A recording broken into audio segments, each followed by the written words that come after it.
कहानी की शुरुआत में हम सेंटियागो में मौजूद एक जेल को देखते हैं जहां पर हजारों खतरनाक मुजरिम कैद हैं।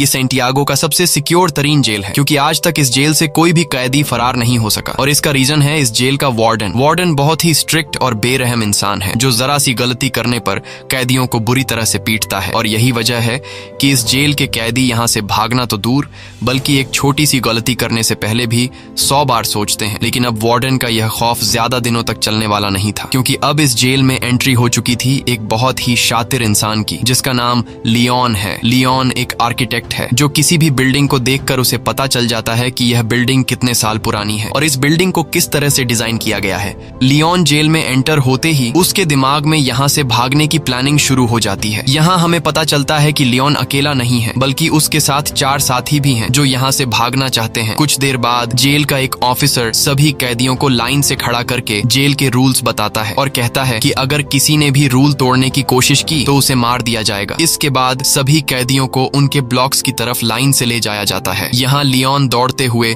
सेल नंबर 50 को पकड़ने की कोशिश करता है क्योंकि उसने पता लगा लिया होता है कि यहाँ से भागने के लिए सेल नंबर 50 सबसे परफेक्ट जगह है। लेकिन जब वो सेल नंबर 50 का दरवाजा खोलता है तो सेल नंबर 50 पर पहले एक आदमी ने कब्जा कर लिया होता है। यह देखकर लियोन काफी उदास हो जाता है और न चाहते हुए वो सेल नंबर 50 के बगल वाले सेल में चला जाता है। वहीं हम देखते हैं कि लियोन के बाकी 4 साथियों ने उन्हीं सेल्स में डेरा जमा दिया है जो उन्हें प्लान के मुताबिक कब्जा करना था। कुछ देर बाद लियोन के साथी लियोन के सेल में आ जाते हैं। यहाँ राफेल लियोन से कहता है कि तुम्हें सेल नंबर 50 में जाना था पर यह तो सेल नंबर 51 है। तब लियोन कहता है कि तुम्हारे लिए आसान था क्योंकि तुम्हारा सेल नीचे ग्राउंड फ्लोर पर था इसलिए तुम लोगों ने आसानी से अपने सेल पर कब्जा कर लिया। लेकिन मेरा सेल फर्स्ट फ्लोर पर है जिस वजह से मैं अपने सेल पर कब्जा नहीं कर पाया। यहाँ इनका साथी जर्मन कहता है तो अब हम लोग क्या करेंगे। तब राफेल कहता है कि करना क्या है, कल से हम यहाँ से भागने की प्लानिंग स्टार्ट करेंगे। कुछ देर बाद हम देखते हैं कि यहाँ पर एक कैदी गिटार लेकर आता है और ये गिटार वाला आदमी भी लियोन का साथी है। इस जेल में कैदियों को जो काम आता था उन्हें वो काम करने की इजाजत थी ताकि कैदियों का टाइम पास होता रहे, जैसे गिटार बजाना, खाना पकाना और फर्नीचर का सामान बनाना। अगले दिन हम देखते हैं कि लियोन यहाँ से भागने की प्लानिंग पर लग जाता है। वो जेल के हर एक जगह को काफी गौर से देख रहा होता है लेकिन जब उसकी नजर चारों तरफ गार्ड्स पर पड़ती है तब उसे इस बात का अंदाजा हो जाता है कि यहाँ से दीवार से कूदकर भागना काफी मुश्किल है। इसके बाद वह प्लान बी पर काम करते हुए पैदल चलकर कदमों से जेल की लंबाई का नाप लेने लगता है। जेल की लंबाई नापने के बाद वो सीधा अपने साथियों के पास पहुंचकर उनसे कहता है कि हमें कैसे भी करके यहाँ से भागना होगा। तब जर्मन ने कहा कि तुम पागल हो गए हो, यहाँ से भागना इम्पॉसिबल है क्योंकि चारों तरफ जेल की ऊंची दीवारें हैं जिससे हम कभी भी कूदकर भाग नहीं सकते और गार्ड्स भी चारों तरफ से हम पर नजर जमाए रखे हैं। अगर उन्हें जरा सा भी हम पर शक हुआ तो वो हमें मार डालेंगे। तब लियोन कहता है कि मैंने कदमों का इस्तेमाल करके जेल के बाहर जाने तक का रास्ता नाप लिया है। हम यहाँ से जेल के बाहर वाले रोड से सिर्फ 90 मीटर की दूरी पर खड़े हैं इसलिए हमें दीवार से कूदकर यहाँ से नहीं भागना है बल्कि हम यहाँ जमीन के नीचे एक सुरंग बनाएंगे जो यहाँ से बाहर तक जाएगी। इस जेल के बाहर जंगल है और अगर हम एक बार यहाँ से निकल गए तो जेल के बाहर जंगल में गार्ड्स हमें ढूंढ नहीं पाएंगे और बड़ी आसानी से हम यहाँ से फरार हो जाएंगे। लेकिन यहाँ इनके दिमाग में सबसे बड़ा सवाल यह होता है कि इतनी लंबी सुरंग जब यह लोग बनाएंगे तो उस सुरंग से बाहर निकलने वाली मिट्टी यह लोग कहाँ गिराएंगे। यह सवाल इन तीनों को परेशान कर रही थी और लियोन सोच में पड़ जाता है कि सुरंग से निकलने वाले मिट्टी को आखिर कहाँ फेंका जाए। अब जब यह तीनों सुरंग से निकलने वाली मिट्टी को छुपाने के बारे में प्लान बना रहे होते हैं तभी एक कैदी की नजर इन पर पड़ती है जिसका नाम बिगोट है। बिगोट एक धोखेबाज इंसान है जो इस जेल के वार्डन के साथ मिला हुआ है और जब भी वो किसी कैदी को जेल से भागने या फिर कोई रूल तोड़ते हुए देखता है तब बिगोट चुपके से सीधा जाकर गार्ड्स को शिकायत लगा देता है और अब वो पिछले काफी टाइम से लियोन और उसके 2 साथियों पर नजर रख रहा होता है। इन तीनों को काफी टाइम से एक साथ बात करते हुए देखकर बिगोट को इन पर शक हो जाता है इसलिए वो सीधा आकर राफेल से मिलता है, राफेल और कहता है कि मैंने पिछले कई दिनों से तुम तीनों पर नजर रखी है और मुझे पता है कि तुम तीनों यहाँ से भागने का प्लान बना रहे हो इसलिए मैं भी तुम्हारे साथ यहाँ से भागने के प्लान में शामिल होना चाहता हूँ। यहाँ बिगोट के चेहरे को देखकर राफेल को कुछ गड़बड़ नजर आता है इसलिए राफेल बिगोट से कहता है कि ऐसी कोई बात नहीं, हम तीनों तो बस बातचीत कर रहे थे और हमारा यहाँ से भागने का कोई भी प्लान नहीं है। अगले दिन लियोन, जर्मन और राफेल तीनों नीचे वाली सेल में आए। राफेल एक तरफ के दीवार को देखकर कहा कि हम इसी दीवार को खोदकर सुरंग बनाएंगे। लेकिन मसला यह था कि अगर खुदाई का काम शुरू कर दिया गया तो सुरंग को खुला नहीं छोड़ सकते क्योंकि हर शाम गार्ड्स हर एक सेल की चेकिंग करने आते हैं और अगर गार्ड्स ने सुरंग देख लिया तो हम सब पकड़े जाएंगे। तब लियोन कहता है कि हम इस दीवार के एक हिस्से को तोड़कर सेम उसी तरह का एक फेक ब्लॉक बनाएंगे ताकि शाम को जब भी गार्ड सेल की चेकिंग करने आए तब हम उस फेक ब्लॉक को दीवार में लगाकर सुरंग को छुपा देंगे और गार्ड्स के पकड़े जाने से बच जाएंगे। अब यह सब तो ठीक था, लेकिन सबसे बड़ा सवाल यह था कि सुरंग में से निकलने वाली मिट्टी का ये लोग क्या करेंगे। तब लियोन अपने गिटार वाले दोस्त को सेल में बुलाता है और वो अपने गिटार में से एक बड़ा स्क्रू ड्राइवर निकालकर लियोन को देता है, जिसके बाद लियोन ऊपर छत में एक चौकोर सुरंग करने लगता है जिससे बाहर काफी शोर हो रहा था। अब शोर से बचने के लिए गिटार वाला आदमी गाना गाकर गिटार बजाने लगता है जिससे किसी को भी सेल के अंदर का शोर सुनाई नहीं देता। और कुछ देर की मेहनत के बाद लियोन छत में सुरंग करने में कामयाब हो जाता है। अब यहाँ लियोन जब उस होल से अपना सर बाहर निकाल कर देखता है तो उसे छत पर एक बड़ा खाली जगह दिखाई देता है, जिसे देखकर लियोन काफी खुश हो जाता है क्योंकि यहाँ पर 80 टन से भी ज्यादा मिट्टी आसानी से रखी जा सकती थी। अब शाम होने वाली थी और जल्द ही गार्ड्स आकर सेल की चेकिंग शुरू करने वाले थे, इसलिए राफेल डर जाता है और कहता है कि हमें जल्दी ही इस होल को बंद करना होगा। तब लियोन ने कहा कि जल्दी से मुझे अंडे लाकर दो। यह सुनकर राफेल गुस्सा हो जाता है और कहता है कि तुम्हें इस वक्त मजाक सूझ रहा है। तब लियोन कहता है कि तुम जल्दी से अंडे लाकर दो और फिर मेरा कमाल देखो। यह सुनकर राफेल अंडे लेने जाता है और लियोन जर्मन के साथ मिलकर छत के गिरे हुए मलबे को और तोड़ते हैं और उसका मिट्टी बना लेते हैं। कुछ देर बाद राफेल जल्दी से अंडे लेकर आ जाता है। तब लियोन उस मलबे से बनाई गई मिट्टी को एक बाल्टी में डाल देता है, साथ ही वो उस बाल्टी में चूना भी डालता है और फिर उसके अंदर अंडे मिक्स कर देता है। वही इनका साथी जो बाहर गिटार बजा रहा होता है वह अपने गिटार में एक अलग धुन बजाना शुरू कर देता है जो खतरे की एक वार्निंग होती है, यानी कि सिक्योरिटी गार्ड सेल्स की चेकिंग लेने के लिए आ रहे हैं। तब सेल के अंदर मौजूद लोग भी उस खतरे की घंटी को सुन लेते हैं और समझ जाते हैं कि गार्ड्स आ रहे हैं, इसलिए यह सभी लोग और भी जल्दी से काम करने लगते हैं और यह लोग उस मलबे को आटे की तरह गूंद कर उसका एक ब्लॉक बनाते हैं, जिसके बाद यह लोग उस ब्लॉक को ऊपर होल में फिट कर देते हैं और नीचे से उस जगह पर एक पोस्टर लगा देते हैं। कुछ देर बाद गार्ड्स उनके सेल के अंदर आ जाते हैं और वो गार्ड्स लियोन और उसके दोस्तों को उनकी सेल से बाहर निकालते हैं। गार्ड्स उनके सेल की अच्छी तरह से चेकिंग लेते हैं लेकिन अंदर उन्हें कुछ भी नहीं मिलता। तब एक गार्ड को ऊपर छत पर लगा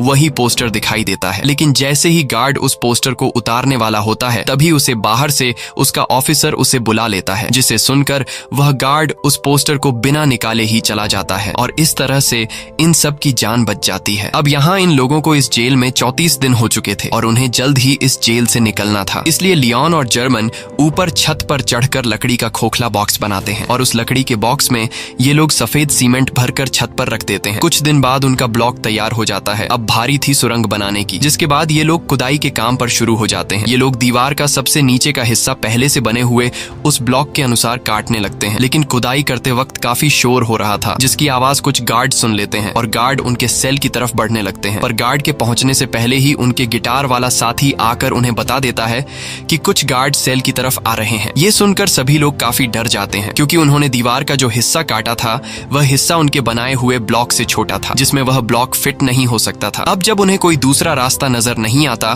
तब ये लोग जल्दी से टूटी हुई दीवार के मलबे को इकट्ठा करते हैं और जिस जगह ये लोग सुरंग बना रहे थे वहां ये लोग काफी बारीकी से सामान रखकर उस जगह को छुपाते हैं और अपने अपने काम में लग जाते हैं ताकि गार्ड को उन पर शक न हो। कुछ देर बाद एक गार्ड उनके सेल के अंदर आता है और वह गार्ड इनके सेल के चारों तरफ नजर घुमाकर चेक करता है कि कहीं ये लोग यहाँ से भागने की प्लानिंग तो नहीं कर रहे, पर उसे कुछ भी गड़बड़ नहीं नजर आता, इसलिए वह गार्ड वहां से चला जाता है। गार्ड के जाते ही ये लोग रेडियो का आवाज तेज कर लेते हैं और फिर से खुदाई के काम पर लग जाते हैं। कई घंटों की मेहनत के बाद फाइनली ये लोग ब्लॉक के शेप का एक परफेक्ट हिस्सा काट लेते हैं और सफेद सीमेंट के उस ब्लॉक को वहां पर फिक्स कर देते हैं। अब यहाँ खुदाई से निकले हुए मलबे को ये लोग एक बैग में भर लेते हैं और उस बैग को ऊपर वाले सेल में ले जाते हैं जहां उन्होंने पहले से सेल की छत को तोड़कर होल बनाया था और उस होल को उन्होंने अंडे और मलबे को मिक्स करके एक छोटा सा ब्लॉक बनाकर छुपा दिया था। ये लोग उस ब्लॉक को निकाल कर उसके ऊपर जो खाली जगह होती है वहां पर ये लोग मिट्टी जमा करना शुरू कर देते हैं। छत पर मिट्टी रखने के बाद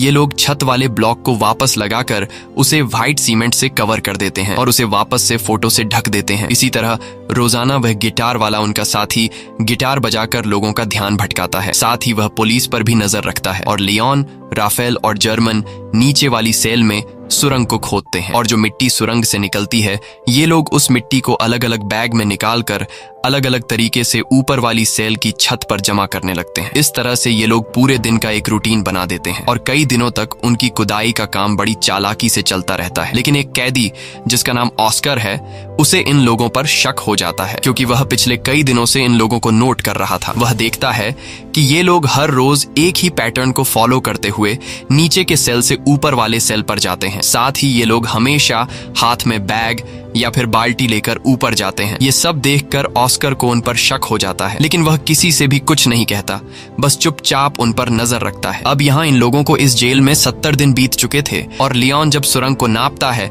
तो उससे पता चलता है कि 70 दिनों में हमने सिर्फ 5 मीटर सुरंग बनाई है। ये देखकर लियोन काफी मायूस हो जाता है और लियोन समझ जाता है कि हम 5 लोग इस सुरंग को इस तरह से कभी भी कंप्लीट नहीं कर पाएंगे। इसलिए वो अपने साथियों से कहता है कि हमें इस सुरंग को कंप्लीट करने के लिए और आदमियों की जरूरत पड़ेगी और अगर हम 5 लोग इसी रफ्तार से मिट्टी निकालते गए तो इस सुरंग को कंप्लीट करने में हमें 5 साल लग जाएंगे। इसलिए हमें सुरंग को और तेजी से खोदना होगा। वही उनका साथी जर्मन जब बैग में मिट्टी भरकर ऊपर ले जा रहा था तभी एक पुलिस वाला उसे रोक लेता है और जर्मन से पूछता है कि इस बैग में क्या है। तब जर्मन कहता है कि कुछ खास नहीं, बस मेरी जरूरत का कुछ सामान है। ये सुनकर वह पुलिस वाला जर्मन से कहता है कि अच्छा ठीक है, चलो अब बैग खोलकर दिखाओ। ये सुनकर जर्मन घबरा जाता है और जर्मन को लगता है कि आज हम सभी पकड़े जाएंगे। लेकिन जब जर्मन अपना बैग खोलता है तो उसमें कुछ सामान रखा गया था। दरअसल जर्मन ने पहले से बैग में मिट्टी नीचे छुपाई होती है और सामान ऊपर रख दिया होता है, लेकिन गार्ड को जर्मन पर शक होता है। इसलिए वह गार्ड जर्मन से कहता है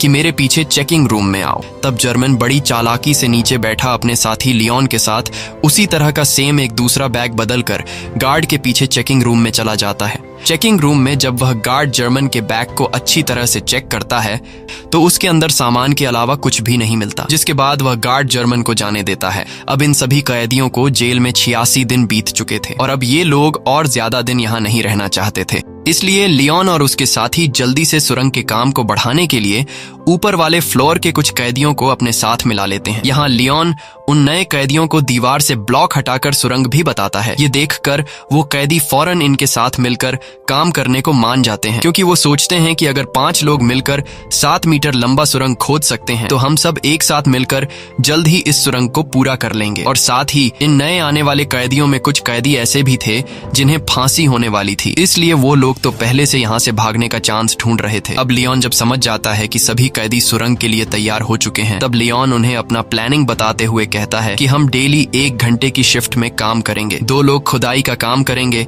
2 लोग मिट्टी ऊपर ले जाएंगे और 2 लोग गार्ड्स पर नजर रखेंगे। बाकी लोग जेल के नॉर्मल काम करेंगे ताकि किसी को हम पर शक न हो। और जो भी कैदी 2 घंटे सुरंग की खुदाई करने के बाद वापस बाहर निकलेगा उसे फौरन नहाकर अपने कपड़े भी धोने होंगे ताकि गार्ड्स को उसके कपड़ों पर मिट्टी के निशान नजर न आए। अब इन लोगों का काम काफी तेजी से चल रहा होता है और यह लोग रोजाना 100 किलो मिट्टी एक दिन में निकालने लगते हैं। अब यहाँ हमें पता चलता है कि लियोन ने ऊपर वाले फ्लोर के कैदियों को इसलिए चुना ताकि इन्हें बैग या फिर बाल्टी में ऊपर मिट्टी ले जानी नहीं पड़े और इस तरह से यह लोग गार्ड्स के नजरों में भी आ सकते थे। इसलिए यह लोग नीचे जिस सेल में खुदाई कर रहे थे उसी सेल के छत में एक होल कर देते हैं ताकि सीढ़ियों से मिट्टी ऊपर ले जाने के बजाय डायरेक्ट होल से ऊपर वाले सेल के कैदियों को मिट्टी पास कर दी जाए। इस तरह से उनके पकड़े जाने का रिस्क भी कम हो जाता है और काम की स्पीड भी काफी बढ़ जाती है। जब भी कोई कैदी सुरंग में खुदाई कर रहा होता है तब यह लोग रेडियो की आवाज बढ़ा देते और बाहर सभी कैदी गार्ड्स को ऐसा दिखाते कि जैसे सब कुछ नॉर्मल हो। और जब भी उन्हें गार्ड्स का कोई खतरा नजर आता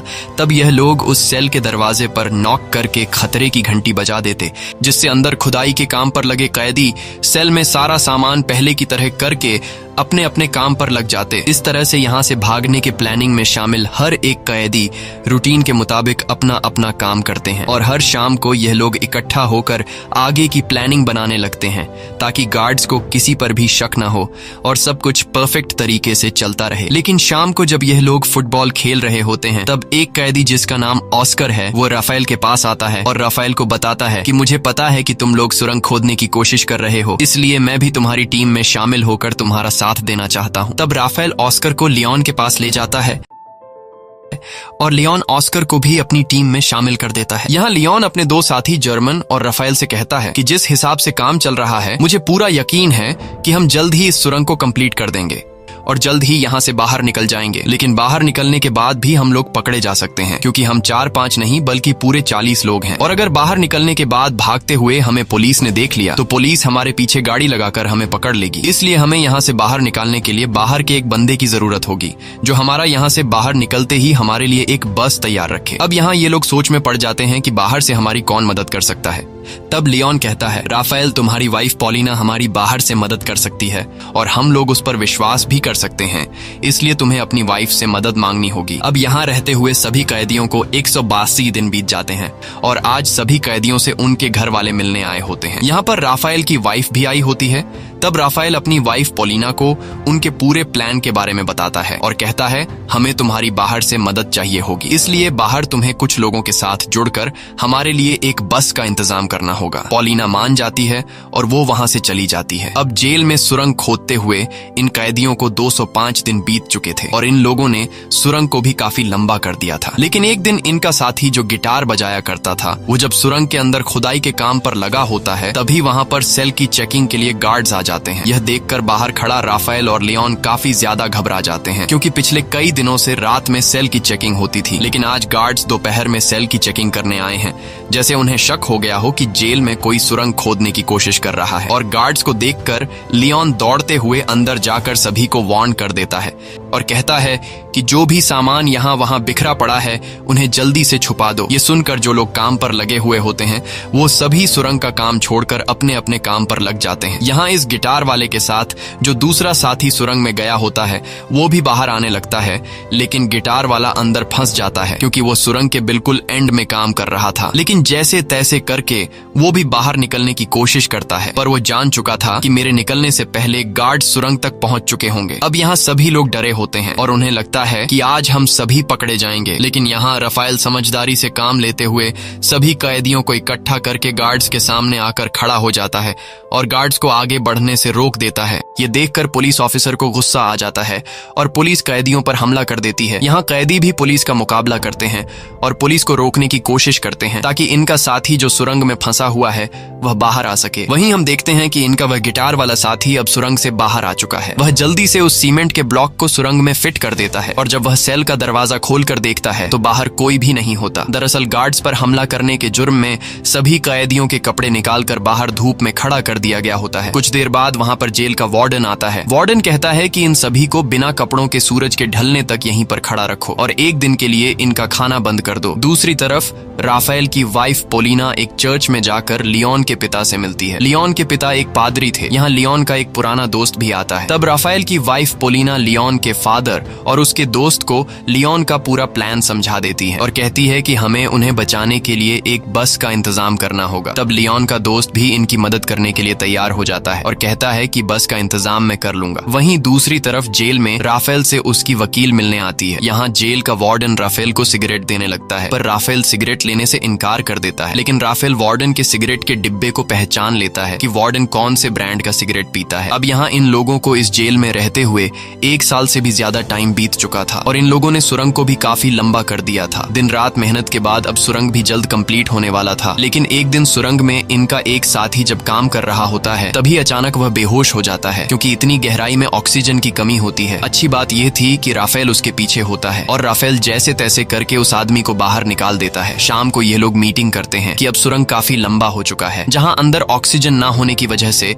सांस लेने में तकलीफ होती है, इसलिए हमें कुछ करना होगा। यहाँ पर एक आदमी होता है जो जेल में काम करता है। उसके पास एक मशीन होती है जिससे ये लोग पंखा लगाकर सुरंग के एंड तक ऑक्सीजन पहुंचा सकते हैं। राफेल उस आदमी से कहता है कि अगर तुम हमें ये मोटर दोगे तो हम तुम्हें अपने साथ शामिल कर लेंगे। वह कैदी मान जाता है और फिर ये लोग उस मोटर में एक पंखा लगाकर प्लास्टिक के पाइप के जरिए सुरंग के एंड तक ऑक्सीजन पहुंचाने में कामयाब हो जाते हैं और अब सुरंग के एंड में काम करने वाले लोगों को सांस लेने में तकलीफ नहीं होती। इस तरह से इनका काम फिर से जारी हो जाता है। लेकिन अब जेल के वार्डन को कैदियों पर शक होने लगता है, इसलिए जेल का वार्डन अपने पास एक कैदी को बुलाता है जिसका नाम बिगोट है। वार्डन बिगोट को सिगरेट का पैकेट देता है और उससे कहता है कि मुझे जेल में कुछ न कुछ गड़बड़ नजर आ रहा है, इसलिए तुम्हें कैदियों पर नजर रखनी होगी कि वो क्या करने की कोशिश कर रहे हैं। और बीगोट मान जाता है। दरअसल बीगोट को अभी तक पता नहीं होता कि जेल में कैदी सुरंग खोदने की कोशिश कर रहे हैं। अब यहाँ इन लोगों को सुरंग खोदते हुए इस जेल में 514 दिन बीत जाते हैं और उन्होंने अब जेल के बाहर तक सुरंग खोद दी होती है। अब जहां तक उन्होंने सुरंग खोदी होती है वहां पर राफेल नीचे से एक छोटा सा सुरंग करके ऊपर एक लाल कलर का लिक्विड गिरा देता है, ताकि बाहर राफेल की वाइफ और लियोन के साथी को पता चल जाए कि सुरंग यहां तक खोदी जा चुकी है। वही बिगोट को राफेल और उसके साथी लियोन पर शक तो होता है, पर उसे पूरा यकीन नहीं होता कि ये लोग सच में सुरंग खोद रहे हैं। इसलिए बिगोट अपने शक को यकीन में बदलने के लिए राफेल के पास आकर उसे कहता है कि अगर तुम लोग यहाँ से भागने की प्लानिंग कर रहे हो तो प्लीज मुझे भी अपने साथ शामिल कर लो। मैं यहाँ थक चुका हूँ, बाहर मेरी वाइफ और मेरी बेटी मेरा इंतजार कर रही है। ये सुनकर राफेल को बिगोट पर तरस आ जाता है, इसलिए राफेल बिगोट को सुरंग के बारे में बताने ही वाला होता है कि तभी राफेल बिगोट के हाथ में सिगरेट का पैकेट देख लेता है। और यह वही पैकेट होता है जो कुछ दिन पहले राफेल ने वार्डन के पास देखा था। इसलिए राफेल समझ जाता है कि बिगोट वार्डन के साथ मिला हुआ है। ये सब समझते ही राफेल बिगोट को कुछ भी नहीं बताता। दूसरी तरफ लियोन का बाहर जो पुराना दोस्त होता है वो अपने कुत्ते को साथ लेकर रनिंग के बहाने जेल के करीब आता है और उस लाल कलर के लिक्विड को देख लेता है। अगले दिन लियोन का पिता लियोन को जेल में आकर बताता है कि तुम लोगों ने बाहर जो रेड कलर का लिक्विड गिराया था वो हमने देख लिया है। तुम लोग जेल के बाउंड्री के बाहर तो आ चुके हो, पर अभी भी तुम लोग सही जगह पर नहीं पहुंचे, इसलिए तुम लोगों को अभी भी 40 फीट और भी सुरंग खोदना होगा। इसके बाद यह लोग फिर से सुरंग को और लंबा करने लगते हैं और अब बस कुछ ही दिन के खुदाई के बाद इनका सुरंग कंप्लीट होने वाला था। लेकिन अब इन लोगों के साथ जो कुछ होने वाला था उसके बारे में उन्होंने बिल्कुल भी सोचा नहीं था। एक दिन जब इनका एक साथी सुरंग की खुदाई के काम पर लगा होता है, तभी अचानक एक बहुत ही बड़ा भूकंप आता है जिससे जेल की दीवारें हिलने लगती हैं। लियोन उस वक्त अपने दोस्तों के साथ बाहर फुटबॉल मैच देख रहा था। भूकंप के झटके महसूस होते ही वो तेजी से सुरंग की तरफ भागा। यहाँ गार्ड सभी कैदियों को जेल से बाहर निकालने लगते हैं ताकि कहीं इन पर जेल की दीवारें न गिर जाएं। और लियोन भी जैसे तैसे करके सुरंग के अंदर फंसे हुए अपने साथी को बाहर निकाल लेता है। अब लियोन ने अपने साथी को तो बचा लिया था, लेकिन अब उसे डर था कि कहीं भूकंप की वजह से अंदर से सुरंग टूट नहीं गया हो। इसलिए लियोन फिर से सुरंग के अंदर जाता है और अंदर जाकर वो देखता है कि सुरंग पूरी तरह से सेफ है। ये देखकर लियोन को सुकून मिल जाता है। अब जब इनके सुरंग का काम पूरा होने वाला होता है तब लियोन जाकर जेल के एक कैदी से मिलता है जो कि व्हील चेयर पर होता है। लियोन उससे कहता है कि हम जल्द ही यहाँ से भागने वाले हैं, इसलिए मैं चाहता हूँ तुम भी हमारे साथ चलो। लेकिन वो व्हील चेयर पर बैठा आदमी कहता है तुम जल्द से जल्द यहाँ से भाग जाओ और मेरी चिंता मत करो, मैं तुम्हारे साथ नहीं आ पाऊंगा। अब फाइनली वो दिन आ गया जिस दिन ये लोग इस जेल से भागने वाले थे। और जैसे ही सभी कैदी रात को टीवी देखने में मसरूफ होते हैं तब वो सभी कैदी जो यहाँ से भागने की प्लानिंग में शामिल थे वो सभी एक एक करके उठकर जाने लगते हैं। यहाँ किसी को भी इन पर शक नहीं होता क्योंकि सबका ध्यान टीवी में रोमांटिक फिल्म पर होता है। और भागने वाले सभी कैदी सुरंग वाले सेल में आ जाते हैं और यहाँ एक एक करके सभी कैदी सुरंग में उतरने लगते हैं। वहीं बिगॉट जब टीवी देख रहा होता है तब उसका ध्यान पीछे की तरफ जाता है और वो देखता है कि यहाँ से तो कई सारे कैदी जा चुके हैं।